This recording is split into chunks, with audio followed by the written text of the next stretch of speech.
வணக்கம். ஹலோ தோலா. இன்று நமது நேர்காணல்ல சமூக செயல்பாட்டாளர் தோழர் துரைசிங்கம் இணைஞ்சிருக்கிறாரு. அவர்கிட்ட இஸ்ரேல் ஈரான் போர் குறித்து கேட்க வேண்டிய கேள்விகள் நிறைய இருக்கு, வாங்க கேட்கலாம். வணக்கம் தோழர். தோழர், இஸ்ரேல் ஈரான் அமெரிக்கா இந்த போர் குறித்து நம்ம நிறைய விஷயங்கள் ஆல்ரெடி பார்த்துட்டோம். இது வந்து இப்போ 2-3 ஆண்டுகளா நடக்கிற விஷயம் கிடையாது. இது பல ஆண்டுகளுக்கு முன்னாடியே இந்த யுத்தம் ஆரம்பிச்சிச்சு, நீங்க பதிவு செஞ்சிருந்தீங்க. கரண்டா இந்த போர் வெடிக்க முக்கிய காரணம் புள்ளியா எது இருக்கு தோழர்?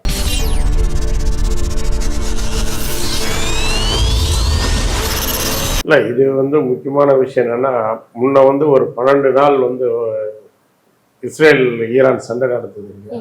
அந்த சண்டையில இஸ்ரேலுக்கு ஒன்று புரிய வந்தது என்னன்னா, ஈரானை நம்ம தோக்கடிக்க முடியாது. ஈரான் இருக்கிற வரைக்கும் நாங்கள் இங்கே நிம்மதியாக இருக்க முடியாது, ஈரான் நம்மளை அழிச்சிடும் அப்படின்னு இஸ்ரேலுக்கு ஒரு பயம் வந்து. அப்போ இஸ்ரேலை விட ஈரான் ஒரு மிக பலமா தான் இருக்கு, பலமா தான் இருந்து அந்த 12 நாள் சண்டையில அது அது புரிய வச்சிச்சு.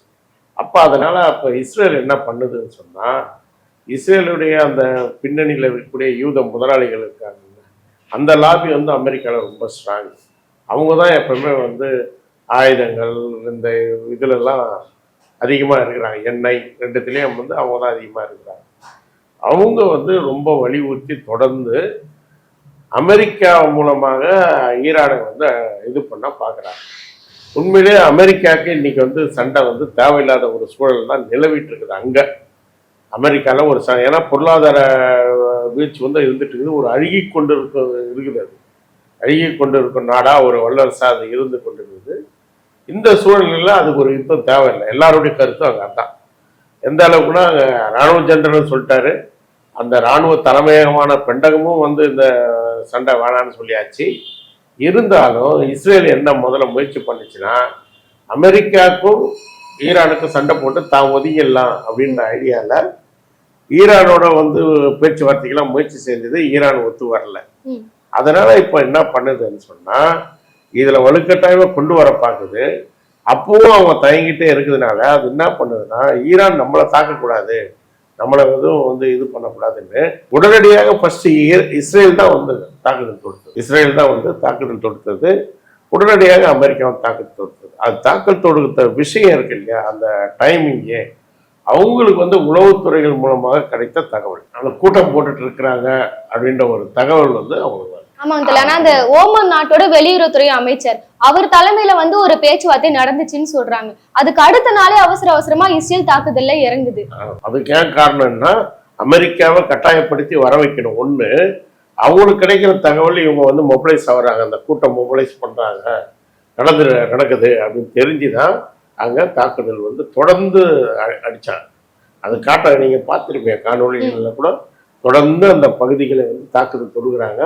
தொடுத்து அவரே கூட என்ன தகவல் சொல்றாங்கன்னா, உள்ள வெளியில வர முடியாம உள்ள சுவாசம் மிஞ்சி தான் இறந்துருக்கணும்லாம் அப்படின்னு சொல்றாங்க. கிட்டத்தட்ட 48 லீடர்ஸை அவங்க கொண்டிருக்காங்க. அந்த ஒண்ணு கூடியிருக்காங்க. உச்சபட்ச தலைவர் காமினி அவர் குடும்பம் உட்பட எல்லாம் கொண்டிருக்காங்க. அதுதான் அது. அதனாலதான் எல்லாம் ஒரு இழிவான செயல் அப்படின்னு சொல்றாங்க. ஒரு பேச்சுவார்த்தை நடத்திட்டு இருக்கும்போது இது இது போல தாக்குதல் தொடுத்தது இழிவான செயல் அப்படின்னு சொல்றாங்க. இதுதான் முக்கிய காரணம். இஸ்ரேலு ஈரானை அழித்தா மட்டும்தான் அது மீண்டும் பழைய தன்மையில அந்த மேற்கு ஐரோப்பா பகுதிகளில் ஒரு இவனா இருக்க முடியும், ஒரு வல்லரசா தன்னை எல்லாத்தையும் தீர்மானிக்கக்கூடிய ஆளா இருக்க முடியும் அப்படின்னு அது கருது. அதுதான் இந்த வாரினுடைய முக்கியமான அம்சம். அமெரிக்காவுக்கு இருக்கிற பிரச்சனை அப்படின்னு என்ன சொன்னா, இஸ்ரேலை வச்சுதான் அங்கே எண்ணெய் கட்டுப்பாடு பண்ணுது. அது இல்லாமல் டாலர்ல வணிகம் நடந்துட்டு இருக்குது. முன்ன 70களில் சவுதி அரேபியாவில் போட்டது டாலர் வர்த்தகன்றது உலகம் முழுக்க இன்னைக்கு டாலர்ல வர்த்தகமாக மாறி இருக்கு. ஏன்னா எண்ணெய் தான் மெயின். அப்போ அதுல எப்போ அந்த டாலரை இது பண்றவங்களெல்லாம் அது அழிச்சிட்டு வந்து, முக்கியமா ஈராக்கில் இவரு சதாம் ஹுசேன் இருக்கும்போது அவர் ஈரோல நடத்தணும்னு முயற்சி பண்ணாரு, டாலர் இல்லாம. அதனால அவரை கொண்டாங்க. இதே பொய் சொல்லிதான், ஒவ்வொரு வாட்டி பொய் சொல்லுவாங்க. அவங்க எதனா ரசாயன குண்டுகள் இருந்தது, எங்க ரசாயன குண்டுகளே இல்லை. ரசாயன குண்டுகளை கண்டுபிடிக்கல, ஈராக்கே அழிச்சாங்க.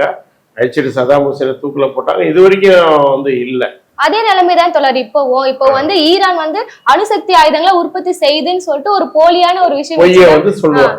கடாஃபியும் அப்படிதான். அடுத்து லிபியா கடாஃபி அந்த இது வந்து இன்னும் ரொம்ப நல்லா இருந்தது. மக்களுக்கு வந்து ஒரு என்ன அது வெல்ஃபேர் ஸ்டேட்னு சொல்லுவாங்க. அது போல கல்வி இலவசம், சுகாதார இலவசம், அது போல நல்ல ஒரு அவங்க எண்ணெயில் வந்த வருமானங்களை வச்சுட்டு நல்லா பண்ணிட்டு தான் கடாஃபி. அவரு வந்து ஆப்பிரிக்க கரன்சில வந்து எண்ணெய் வர்த்தகத்தை பண்ணணும்னு முடிவெடுத்தார். டாலரை புறக்கணிச்சுட்டு அதுக்கான இது வந்து செஞ்சுட்டு இருந்தார். அதனாலதான் அவரை வந்து அதே போல வந்து கொண்டாங்க.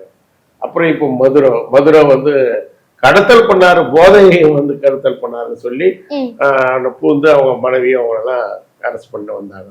அவங்களும் டாலர் இல்லாம சீனாவுடைய கரன்சில பண்றதுக்கு தான் முயற்சி செஞ்சாங்க.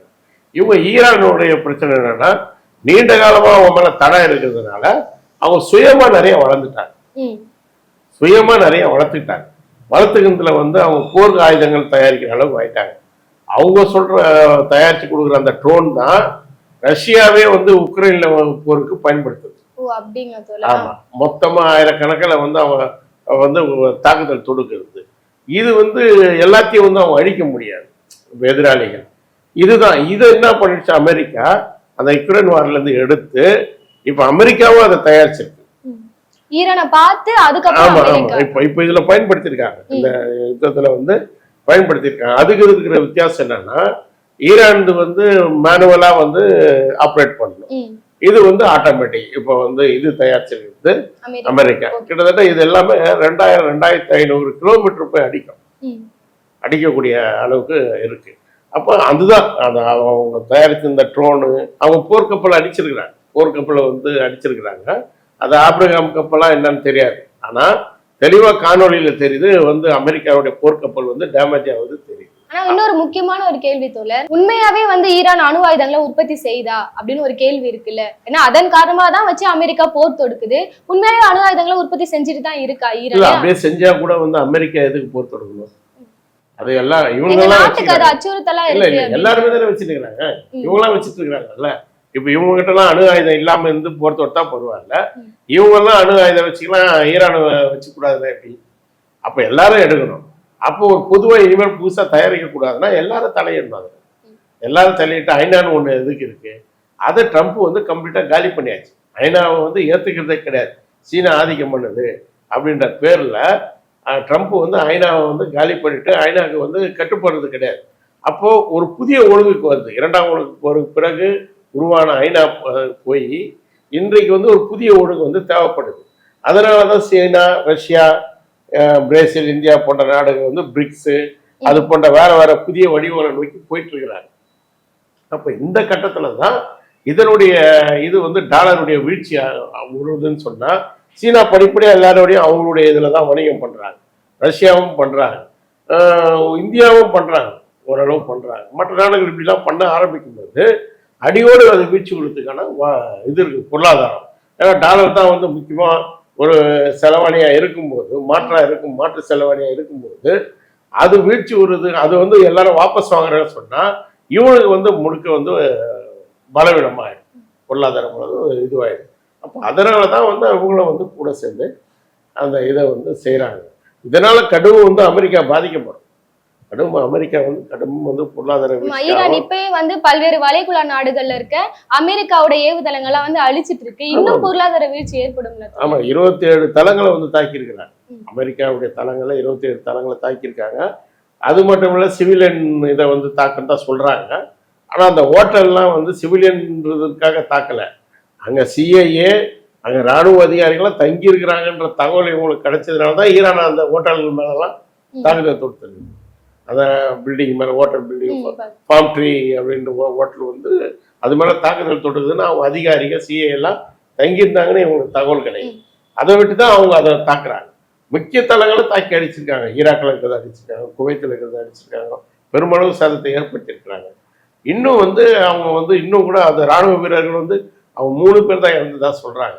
ஆனா ரஷ்யாவுடைய சேட்டலைட்ல வந்து 400 பேருக்கு மேல இறந்துதா ரஷ்யாவுடைய தகவல் வந்து சொல்லுது. ஆனா ஈரான் வந்து மற்ற நாடுகள் மேல குறி வைக்கிறத விட்டுட்டு இந்த மொத்த தாக்குதல அமெரிக்கா மேலேயே அவங்க செயல்படுத்தலாம்ல அப்படின்னு ஒரு கேள்வி இருக்குல்ல. அமெரிக்க தளங்கள் மேலதான் தாக்குதல், அந்த நாடுகள் மேல இல்ல. அந்த நாடுகள் எல்லாமே அமெரிக்காவுடைய தளங்கள் இருக்குது, ஏவுதளங்களை வச்சுக்கிட்டு.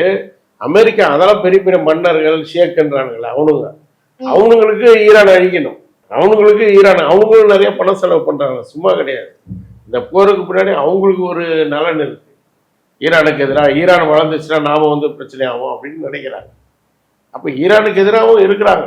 அவன் சும்மா அமெரிக்காவுடைய அடிமைகளா இருந்துட்டு அந்த ஷேக்குங்க அது போல வந்து இராணுவ தளங்களை அங்கே அனுமதிச்சுக்கிட்டு எங்களுக்கு பாதுகாப்பு வேணுன்ற பேர்ல அந்த இராணுவ தளங்களை அமைக்க வச்சாங்க.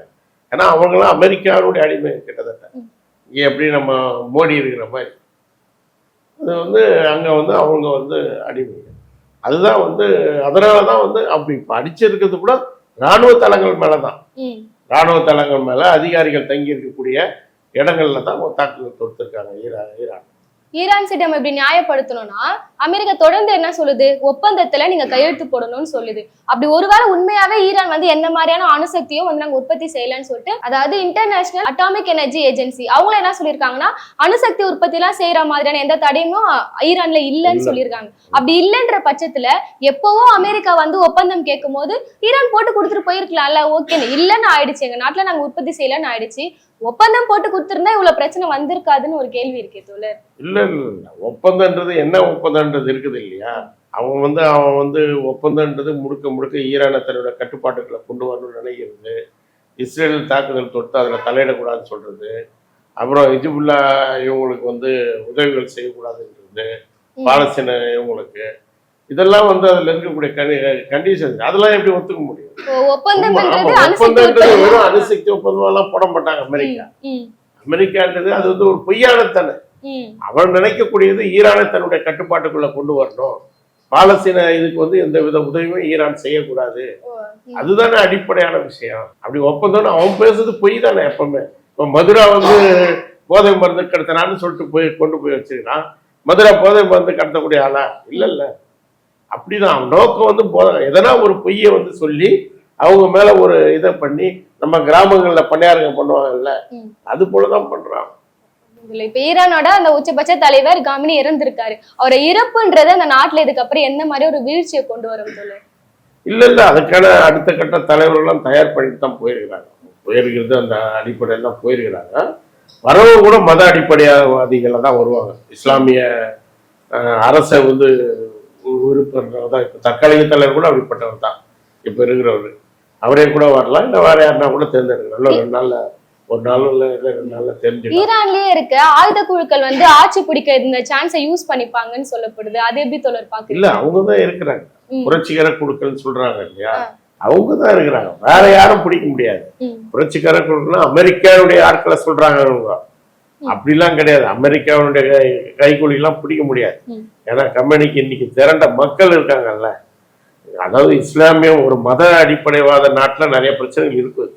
மக்கள் போராடுறாங்க. பெண்களுக்கு உரிமை இல்லை, சுதந்திரம் வேணும், நிறைய சிக்கல் இருக்குது, மத அடிப்படையிலான கட்டுப்பாடுகள் இதெல்லாம் இருக்குது அப்படின்றது உண்மைதான். அதை எதிர்த்து போராடுறதுன்றது வேற. அதை வந்து ஈரான் அரசு வந்து ஒடுக்குறதுன்றது வந்து தப்பு. அதுல நமக்கு மாறுபட்ட கருத்து இல்லை. அது அந்த மக்கள் போராடி விடுதலை அடையணும், அவ்வளவுதான். அந்த மக்கள் போராடி விடுதலை அடையணும். இல்ல இப்ப ட்ரம்ப் என்ன சொல்றா, நான் உங்களுக்கு விடுதலை இவரு எதுக்கு கொடுக்கணும்? பாலஸ்தீனத்துக்கு கொடுக்கட்டும். பாலஸ்தீனத்துக்கு போராடி சுதந்திரம் கொடுக்கட்டும். அவரு இதே யுத்தத்தை பாலஸ்தீனத்துக்கு பண்ணி கொடுக்கலாம்ல, அதுக்கு செய்யலாம. அப்போ இஸ்ரேலுக்கு உதவுற மாதிரி அவர் வந்து இங்க ஈரானை எதிர்க்கிறதுக்கு பதில் அந்த மக்களுக்கு வந்து போராட விட்டுட்டு பாலஸ்தீனத்துக்கு உதவி செய்யலாம். அவங்க வந்து சுதந்திரம் அடையட்டும். அதான் அவங்க தான் கஷ்டப்படுறாங்க. இப்ப ஈரான்ல அந்த மக்கள் போராடி வரப்போறாங்க, அவ்வளவுதான். அந்த மக்கள் போராடுறதுக்கான இது வந்து அவங்க அதாவது நம்ம ஆதரிப்போம். அது போல வந்து ஒரு மத அடிப்படைவாதம் இருக்குதுன்னு சொன்னா அது பிரச்சனை இல்லை. ஆனா அவன் நோக்கம் அது கிடையாது. அதுதான் வந்து விஷயம். ஆனா அவன் வச்சிருக்கிற அந்த 8 நாடுகள் வந்து தாக்குதல் தொடுத்தாங்கல்ல, அதெல்லாம் இதை விட கேவலமா இருக்கும். எந்த வகையில? மத அடிப்படைவாதம் இதை விட கேவலமா இருக்கும். வெட்டுறது, காலை இருக்கிறது, காதை இருக்கிறது, இப்படி போல வந்து கொடூரமான தண்டனைகள் தான் அங்க வந்து இவங்க கொடுக்கறதெல்லாம், ஷேக்குங்க கொடுக்கறதெல்லாம், அங்க இருக்கிற மன்னர்கள் கொடுக்கறதெல்லாம். அப்போ அந்த நாடுகள்லாம் அங்க விடுதலை அடையட்டும். ராணுவ வச்சுட்டு இருக்கிறாருல்ல அமெரிக்கா. பாசம் இந்த 8 நாடுகள் மேல பாசத்தை காட்டுட்டோம். அந்த 8 நாடுகள்ல இருக்கிறவங்க விடுதலை ஆகிட்டோம், காட்டலாமாங்க. ஏன்னா ஈரானோட மோசமான கொடுமை இருக்கு. ஈரான்ல குறைந்தபட்சம் படிக்கிறது, அவங்கள வளர்த்தெடுக்கிறது, அதெல்லாம் இருக்குது. ஆனா இங்க அதை விட இன்னும் மோசமா இருக்குது. அப்ப இந்த அரபு நாடுகள்ல, இவர்கிட்ட இருக்கிற அரபு நாடுகள்ல அந்த மக்களை விடுதலை அடையத்துக்கு அவர் உதவி செஞ்சாருன்னா நல்லா இருக்கும் ட்ரம்ப். அப்போ நோக்கம் வந்து அது கிடையாது, நோக்கம் அது கிடையாது. இவங்க ஈரான் வந்து அந்த டாலர்ல வந்து இது பண்றதும், இஸ்ரேலை வச்சு அந்த அரபு அந்த பகுதியை மேற்கு ஆசியாவை தன்னுடைய கட்டுப்பாட்டில் வச்சுக்கிறதுக்கும் இன்னைக்கு ஈரானுடைய வளர்ச்சின்றது அச்சுறுத்தலா இருக்கு. இராணுவ வளர்ச்சின்றது அச்சுறுத்தலா இருக்கு. அதை காலி பண்றது தான் இவங்களுடைய நோக்கம். வேற எதுவும் இவங்களுக்கு வந்து கிடையவே கிடையாது. ஆனா தோழர், இன்னொரு கேள்வி. இப்போ ட்ரம்ப் வந்து அறிவிச்சிருக்காரு, இது வந்து எங்களோட ஒரு 4 வாரங்கள் திட்டம், இது இன்னும் இது நீளம், எங்களோட குறிக்கோள்லாம் அடையிற வரையும் நாங்க விட மாட்டோம்னு சொல்லியிருக்காங்க. அதாவது ட்ரம்ப் ஐநாவே மதிக்கல அப்படின்ற ஒரு விஷயத்த பதிவு செஞ்சிருக்கீங்க. உலக நாடுகளோட எதிர்ப்பு எந்த அளவுக்கு இருக்கு தோழர்? ஃபர்ஸ்ட் பார்க்கணும்னா நம்ம நாட்டின் பிரதமர் மோடி, அவரோட நிலைப்பாடு என்னவா இருக்கு? இதை வந்து எது வழக்கம் போல வந்து சீனா, ரஷ்யா, வட வியட்நாம் இவங்க எதிர்த்துருக்காங்க. பிரான்ஸும் வந்து எதிர்த்துருக்காங்க. ஐநாலேயே வந்து கொண்டு வந்திருக்காங்க, அவங்களுக்கு எதிராக தீர்மானங்கள் கொண்டு வந்திருக்காங்க. அதுக்கு அவங்க ஐநானுடைய பிரதிநிதி என்ன சொல்லியிருக்காங்கன்னா, ட்ரம்ப்பை வந்து கொலை செய்ய முயற்சி பண்ணாங்க ஈரான் கம்பெனி, அதனாலதான் வந்து நாங்க தாக்குதல் தொடுத்தோன்ட்டு அவங்க வந்து அறிக்கை வாசிக்கிறாங்க. அந்த அளவுக்கு ஒரு கேவலமான ஒரு இதை வந்து இன்னைக்கு அதுவும் ஊடகங்கள் வந்து வளர்ந்துருக்கிற ஒரு சூழலையே கூட அவங்க குசம் போய் பேசுறாங்க. எப்படி இங்க மோடி இவங்க பேசுறாங்களோ அது போல வந்து பேசுறாங்க. மோடியை பொறுத்த வரைக்கும் நம்ம ஏற்கனவே அந்த இது ஃபைல் இதெல்லாம் பார்த்தோம், எஃப்சின் ஃபைல் பார்த்தோம்ல, கிட்டத்தட்ட வந்தாலும் ஏஜென்ட் தான், ஏஜென்ட். அது இஸ்ரேலுடைய ஏஜென்டாகவே, இஸ்ரேல் அமெரிக்காவுடைய அந்த ஜூஸ், அதாவது யூதர்களுடைய அந்த குலாமுடைய ஏஜென்டாகவே மாறி. அதனால கரெக்டாக இருந்தால் 2 நாளைக்கு முன்னாடி போய் எல்லா ஒப்பந்தத்தை போட்டுட்டு வரான், யுத்தமே தொடங்குது. ஆமா, 2 நாள் தான் ஆகுது. இப்போ குண்டு போட்டுக்கிறாங்க, இவர் வந்து சேர்றாரு, அப்படிதான் நடக்குது. அப்போ அங்க வந்து முழுக்க அவனை எஃப்சின் ஃபைலை வச்சு இன்னும் மிரட்டி இருக்கிறாங்க. ஈரானோட வந்து இது ஆயில் வாங்கக்கூடாது, அப்புறம் இது அமெரிக்காவுக்கு கட்டுப்படணும், ரஷ்யாவோட இது பண்றது எல்லாத்தையும் வந்து கட்டுப்படுத்திட்டு கிட்டத்தட்ட இஸ்ரேலோட போட்டிருக்க அனைத்து ஒப்பந்தங்களும் எப்படி அமெரிக்காவோட ஒரு போட்ட ஒப்பந்தம் நமக்கு எது விவசாயிகளுக்கு எல்லா தொழில்துறைகளுக்கு எதிரானதோ, இஸ்ரேல் போட்டதும் மோசமான ஒப்பந்தங்கள் எல்லாமே வந்து நமக்கு வந்து நம்மளுடைய இறைமை, அதாவது சாவர்னிட்டின்னு சொல்றோம்ல, அதை வந்து அடகு வைக்கிற வேலை. அதாவது இஸ்ரேலுக்கு அமெரிக்காவுக்கு போனா கூட அது வந்து வல்லரசு, அது கூட இவன் ஏஜென்ட் சொல்லலாம்.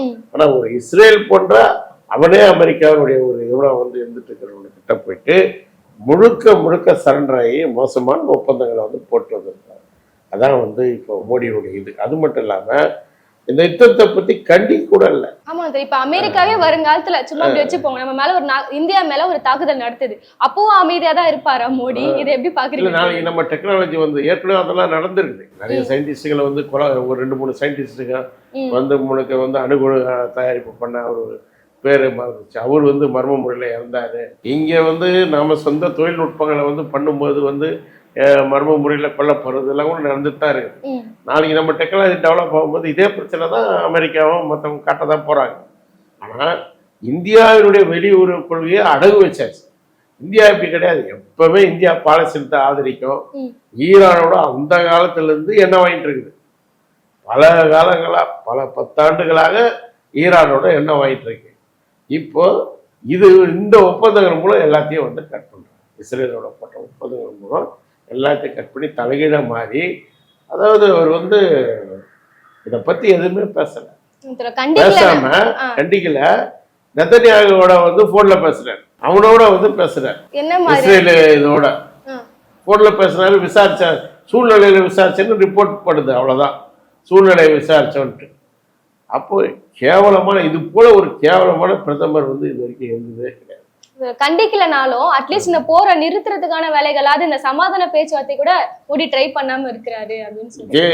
இங்க சந்திரசேகர் ஆட்சி வந்து இருக்கும்போது, விபி சிங் ஆட்சி கருத்து சந்திரசேகர் ஆட்சி இருக்கும்போது ஈராக்கு வாரப்ப நடந்துருக்குது. அதுக்கு வந்து இப்போ அமெரிக்க விமானத்துக்கு இங்கே இறங்கி பெட்ரோல் போட்டதுக்காக ஆட்சியை கவுத்தாங்க, சந்திரசேகர் ஆட்சியை. அப்படி இருந்த இந்தியாவினுடைய வெளியுறவு கொள்கையை முழுக்க எடுத்துட்டு போயிட்டு அமெரிக்கா இஸ்ரேலுக்கிட்ட வந்து இந்த மோடி கும்பல் வந்து அடகு வச்சு. அதுதான் வந்து ரொம்ப இவ்வளோ கேவலமான ஒரு நிலை. அதுவும் வந்து இவங்களே இங்க இருக்கிற முதலாளிகள் வளர்ந்து வர சூழல்ல இப்படி போறது இருக்கு இல்லையா, ரொம்ப கேவலமானது. அதை பத்தி கொஞ்சம் கூட இவங்களுக்கு வந்து கவலையே கிடையாது. இன்னைக்கு ஈரானுக்கு ஏற்பட்ட நிலைமை நாளைக்கு இந்தியாவுக்கும் வர வாய்ப்பு இருக்கு, தொடர்ந்து மோடி ஆட்சி இங்க அமைஞ்சா. அவங்களுக்கு கவலை கிடையாது, அவனுக்கு அடிமைகளா தானே இருக்காங்க. இவன் ஒரு ஏஜென்ட், அவன் எஜமாவன் தான். இவன் என்ன பண்ண போறான்? மக்களுக்கு தானே பிரச்சனை. மக்களுக்கும் இங்க இருக்கிற தொழில் முதலீட்டாளர்களுக்கும் தான் பிரச்சனை.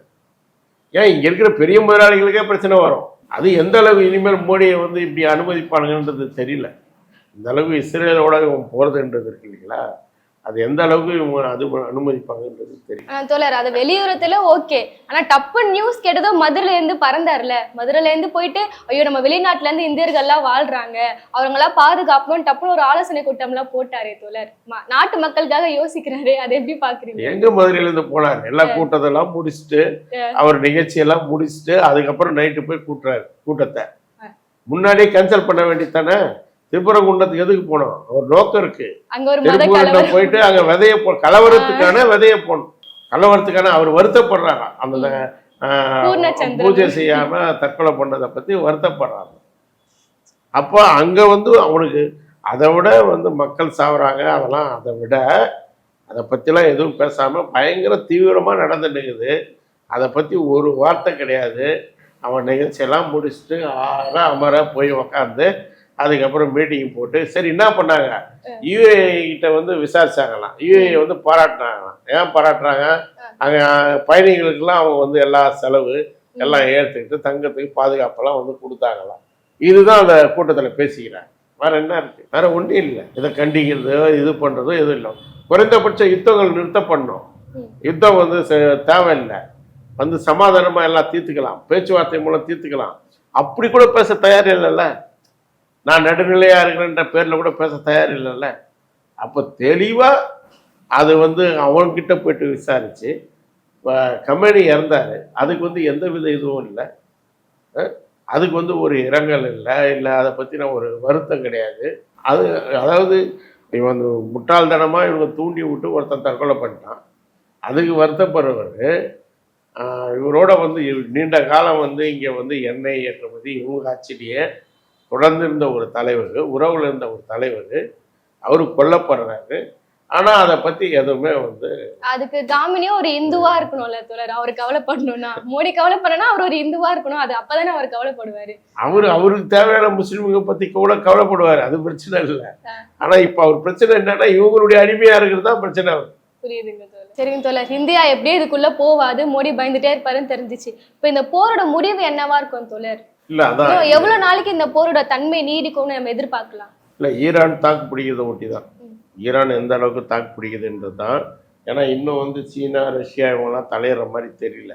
வியட்நாம் அதெல்லாம் உள்ள நுழையோ அவங்களுக்கு உதவி செய்கிற மாதிரியோ அப்படிலாம் கிடையாது.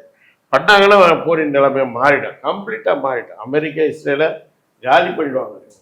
ஏன்னா ஏற்கனவே சீனாவிலேருந்து அவர் வந்து ஒரு 4 நாளைக்கு முன்னாடி சொன்னார், அமெரிக்கா சும்மா வந்து இது பண்ணிட்டு இருக்க வேணாம், கடைசி அணுகுண்டு எங்களுக்கு தான் இருக்கும் அப்படின்னு. நாங்கள் முன்னோட நாங்கள் நிறைய அணுகுண்டு வச்சுட்டு இருக்கிறோம், எங்களுக்கு குண்டு தான் கடைசி அணுகுண்டா இருக்கும் அப்படின்ட்டு மிரட்டி தான் அவங்க மிரட்டி தான் வச்சு அவங்ககிட்ட இவங்க மோத தயார் இல்லை.